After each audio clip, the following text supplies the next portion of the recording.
अस्सलामुअलैकुम। क्या हाल हैं आप सबके? उम्मीद है सब खैर खैरियत से होंगे। अल्लाह ताला हमेशा हम सबको अपने हिफ्ज़ व अमान में रखे, आमीन सुमा आमीन। ये जनाब फ़जर के बाद का टाइम है और मैं कुरान पाक भी पढ़ लिया था अल्हम्दुलिल्लाह, और नमाज़ भी पढ़ ली थी और आपको बाहर आसमान दिखाने गई थी। हल्की हल्की रोशनी हो गई थी और ये जो छोटी सी गैलरी है, दीवार भी साथ ही आ जाती है, इसलिए शायद आपको क्लियर पता ना चला हो। खैर जी, लाउंज में अभी रोशनी नहीं हुई और मैं आ गई हूँ किचन में। और रात को मैंने अपने हस्बैंड साहब को हलवा दिया था, जिसमें से ये हमेशा जो है ये कोकोनट ज़ाया कर देते हैं और मुझे फेंकना पड़ता है। अब सुबह उठी हूँ, फ्रेश भी हो गई हूँ। फ्रेश खैर अभी नहीं हुई, नमाज और वज़ू वगैरह किया था, टूथब्रश वगैरह नहीं किया। और जनाब सुबह मैंने कहा आपको बाहर से भी थोड़ा सा दिखा दूँ जितना मेरी गैलरी से नज़र आता है। और साथ ही जनाब भूख भी मुझे लग गई थी। बहुत कम होता है कि फ़जर के फ़ौरन बाद भूख लगे, लेकिन आज लग गई थी। तो सोचा क्यों ना मूली का पराठा बनाया जाए। मूलियाँ जो मैं इतने शौक़ से लेके आती हूँ, और मूली का पराठा बनाया जाए नए तरीके से। मैं फ़र्स्ट टाइम बहरहाल ऐसे बना रही हूँ। और यार ये तो बहुत ही फ़ायदेमंद और अच्छा मूली का पराठा बनता है। हम मूली का सारा पानी निचोड़ कर ज़ाया कर देते हैं और उसी में सब कुछ होता है। ये तो फोक सा होता है जो हम पराठों में भर कर खाते हैं। तो मैंने जनाब इस दफ़ा पानी ज़ाया होने से बचा लिया। मूली कद्दूकश की, साथ ही थोड़ी सी अदरक भी कद्दूकश करके बारीक डाल दी। इसके बाद इसमें नमक डाला, सुर्ख मिर्च डाली, हल्दी डाली, थोड़ी सी कसूरी मेथी डाली, अजवाइन थोड़ा सा डाला। सब कुछ थोड़ा थोड़ा डाला है। मूली भी आप देख लें कितनी है, और ये पानी समेत मूली है। अब से हम लोग जो हैं मूली का पानी ज़ाया नहीं करेंगे। या तो उसको बंदा पी ले बजाय फेंकने के, और या फिर उसी के अंदर आटा गूंज जाए तो वो ज़्यादा बेहतर है कि आपको मूली का सही टेस्ट भी आता है। और जो मूली का फ़ायदा है पानी का, यानी आपके जॉइंट मतलब जो जिगर की बीमारियां होती हैं या यरकान होता है, उसके लिए ये बहुत ही फ़ायदेमंद है पानी। काले यरकान तक को इसमें ठीक करने की सलाहियत है। खैर जनाब, ये मैंने गूंद लिया, लेकिन अभी चिपक रहा था हाथों से और खुशका मेरा ख़त्म हो चुका था। और भर के ले आई हूँ और इसको अच्छे से गूंद कर और छोड़ देंगे 10 मिनट रेस्ट करने के लिए। और उसके बाद जनाब मैं जाऊंगी, अपना टूथब्रश करूंगी, फ्रेश होके वापस आ गई हूँ। फिर मुझे ख्याल आया कि दुपट्टा मेरा नहीं था। दुपट्टा लेके आई हूँ। और उसके बाद जनाब अब फर्स्ट टाइम जनाब इस तरह पराठा बन रहा है। पराठा मेरे ख्याल में अंदर भी लगा सकते हैं, लेकिन मैंने नहीं लगाया। पहले ही आपको पता है कि सर्दियों में हर चीज़ में ही बेहतियाती हो जाती है, तो जितना बच सके उतना बंदा बचा ले। देसी घी भी आखिरी दमों पर ही है, उसको जो नीचे वाला है वो निकाल लिया। ये देखिए अच्छा पराठा बारीक सा बन गया। गूंदा हुआ सही है आटा, उसी के पानी में और मसाले डाल के गूंदा तो माशाल्लाह काफ़ी अच्छा बन गया। घी क्योंकि मैंने अपने हिसाब से थोड़ा थोड़ा करके ही लगाया, अगर ज़्यादा लगाएंगे तो ज़ाहिर है बहुत अच्छा क्रिस्पी पराठा बन जाएगा। लेकिन मुझे तो ये भी बहुत अच्छा लगा था और मुझे लग रहा था थोड़ा सा ज़्यादा ही मैंने लगा दिया।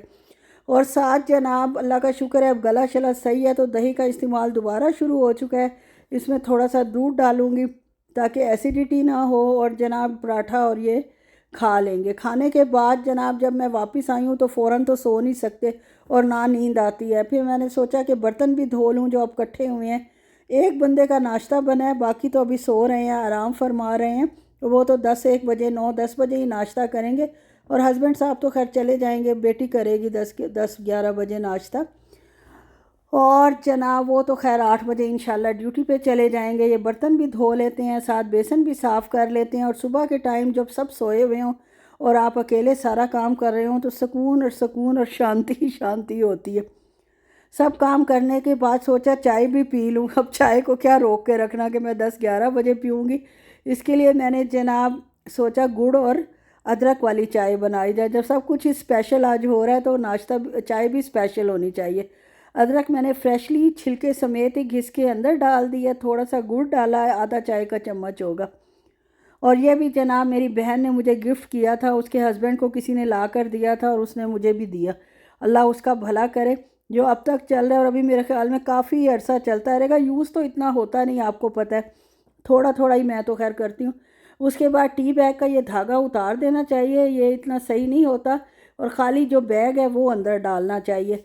खैर मैं तो पहले ऐसे ही डाल देती थी, लेकिन मेरी बेटी जो है वो माशाल्लाह इन चीज़ों को बड़ा नोट करती है और कॉन्शियस है, और उसको मालूमात भी काफ़ी हैं। तो वो कहती है अम्मा धागा जो है वो इतना एंटीसेप्टिक नहीं, मतलब नहीं होता, सेप्टिक कर सकता है, हो सकता है, तो इसलिए इसको जो है आप निकाल दिया करें। बहरहाल एवापोरेटेड मिल्क डाला है, इससे बड़ी गाढ़ी गाढ़ी और मज़े की गुड़ वाली चाय बनती है और पीने में मज़ा आता है। खैर जी, 10 एक मिनट मैंने इसको अच्छी तरह उबाला है, कहीं मेरी अदरक का भी सारा इसमें आ जाए टेस्ट और सारी अफादियत। और ये जनाब अब मैं बैठ के गरम गरम चाय अकेली पीऊँगी। साथ मैंने जियो टीवी लगा लिया, साथ ख़बरें सुनूँगी, और साथ ख़बरें क्या, वही प्रोग्राम बार बार रिपीट होंगे। ख़बरों की बारी तो अभी आई नहीं। माशाल्लाह देख लें कितना अच्छा कलर निकला। और ये जनाब उसी दिन दोपहर का क्लिप है, मूलियाँ और खीरे। और खीरों का तो हाल, वैसे खीरे गर्मियों में अल्लाह ताला ने जो चीज़ जिस मौसम में बनाई है उसी मौसम में ही वो ज़्यादा फ़ायदा भी मेरे ख़्याल में देती है और उसके लिए सेहतमंदी के लिए भी बहुत अच्छी है। अब क्योंकि खीरे ले भी लो, एक तो टेस्ट वाइज सारे पानी से भरे हुए होते हैं और दूसरा फ्रिज में भी बहुत जल्दी ख़राब हो जाते हैं। एक दिन पहले लिए थे मूली और खीरे, और इनको मैं धो रही हूँ और अच्छी तरह काट लूँगी। मौसम जो है हमारे यार यहाँ तो बहुत जनाब फिर ऐसा हुआ है कि गर्मी शुरू हो गई है। 2-4 दिन ठंड पड़ती है, फिर गर्मी शुरू हो जाती है, फिर पंखे चल रहे हैं। सऊदी अरब से जो लोग मेरा चैनल देखते हैं वो बताएं ज़रा उनके इलाके में कैसा मौसम है, स्वेटर वगैरह पहने जा रहे हैं, सर्दी है कि गर्मी है कि दरमियाना मौसम है। मेरे हस्बैंड तो रात को फिर पंखा चला रहे हैं, हल्का सा, हल्का क्या, पेडेस्टल फ़ैन है, छतों वाले पंखे तो हैं नहीं यहाँ, एसी लगे हुए हैं, तो एसी का मौसम बिल्कुल ख़त्म हो चुका है। ज़ाहिर है एसी चलाएंगे तो फिर तो अल्लाह रहम करे, बेड पे ही पड़ना है। उसके बाद जनाब मैंने पालक गोश्त बनाया था, और आज दोपहर का टाइम है और ये पालक मैं अपने हस्बैंड के लिए निकाल ली है, और बाकी जो बची है वो छोटे से छोटे बर्तन में डाल देती हूँ। ये शुरू से आदत है, और ये अच्छी एक टिप भी है कि आप जो है बड़े बड़े बर्तन फ्रिज में रखने की बजाय जितनी चीज़ हो उस हिसाब से बर्तन रखें, और अगर यूज़ होकर कम हो गई है तो उसको निकाल के दूसरे छोटे बर्तन में ट्रांसफ़र कर दें।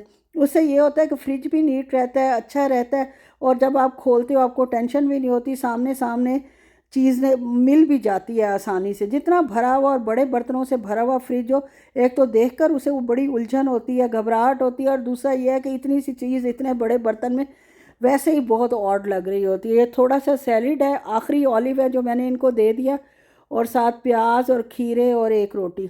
ये जनाब हस्बैंड साहब का दोपहर का खाना है, और अल्लाह करे खुश होके खा लें, क्योंकि दूसरी दफ़ा पालक दूं तो उनको थोड़ा सा फील होता है कि दूसरी दफ़ा पालक दी है।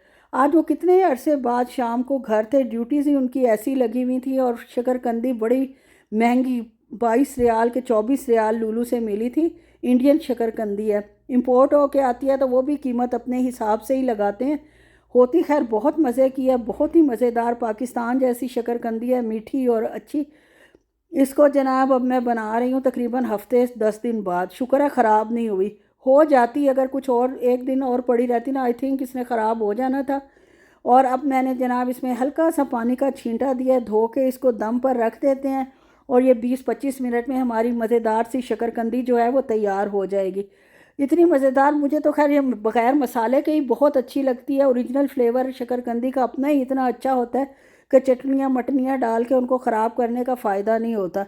लेकिन क्योंकि पाकिस्तानी जो है माशाल्लाह, और इंडियन बहन भाई भी सब हैं हम चटोरे, और चटोरों को चाहिए चटनी भी, चाट मसाला भी, नमक मिर्च भी, और काला नमक भी। मैंने सारी जो चीज़ें डाली थी आपको वैसे ही बता दी। खैर जनाब, जब 15-20 मिनट मैंने देखा तो ये अच्छी तरह गल चुकी थी, बहुत ही अच्छी शकरकंदी थी। 20-20 मिनट में आई थिंक लगे होंगे, और ये गल गई है। इसको छील लेते हैं। अब छीलने के भी कोई आसानी से हाथ से नहीं उतर रहा था, फिर पिलर लेके आई हूँ तो पिलर में छिलका फंस गया, फिर छुरी से ये काबू में आई है, और छुरी से थोड़ी सी ज़ाया भी ज़ाहिर हो जाती है, इतना बारीक बारीक कवर नहीं उतरता इसका छिलका जो है, लेकिन खैर इतना भी ज़ाया नहीं हुआ। इसको काट लेते हैं और इसकी चाट बना लेते हैं। चाट में सबसे पहले जाएगा चाट मसाला, मेरा होममेड मज़े का चाट मसाला, और इसके साथ जनाब हिमालयन सॉल्ट जाएगा पिंक कलर का, खट्टी मीठी चटनी जाएगी, थोड़ा सा नींबू का रस जाएगा, और काला नमक डालूँगी। और ये जनाब हमारी चाट जो है वो बिल्कुल तैयार हो चुकी है। इसको अब सर्व करेंगे माल्टे के साथ। माल्टा मेरे पास आखिरी पड़ा हुआ था और ख़राब हो रहा था, वो मैंने इन दोनों बाप बेटी को आधा आधा काट के शकरकंदी के साथ दे दिया, ताकि माल्टा भी ख़त्म हो जाए, और जनाब शकरकंदी फिर मैंने उस हिसाब से 2-2 पीस कम कर दी। आप लोग लेते हैं शकरकंदी और खाते हैं, और कैसे खाते हैं? यही चीज़ें डालते हैं या कुछ और भी एक्स्ट्रा चीज़ डालते हैं तो प्लीज़ ज़रूर मेरे साथ शेयर करें, क्योंकि मुझे अच्छा लगता है नई नई रेसिपीज़। मतलब मैं उसको ट्राई करती रहती हूँ और इन्जॉय करती हूँ और इन्जॉय करवाती भी हूँ घर वालों को। बस जनाब, यहीं तक था मेरा व्लॉग। और अगर अच्छा लगा हो तो लाइक शेयर और सब्सक्राइब कर दें, और दुआओं में याद रखें। पहले बेटी को दे के आई हूँ, अब हस्बैंड साहब को दे रही हूँ। और मैं नहीं खाऊंगी इतनी खट्टी, मेरा गला ख़राब हो जाएगा।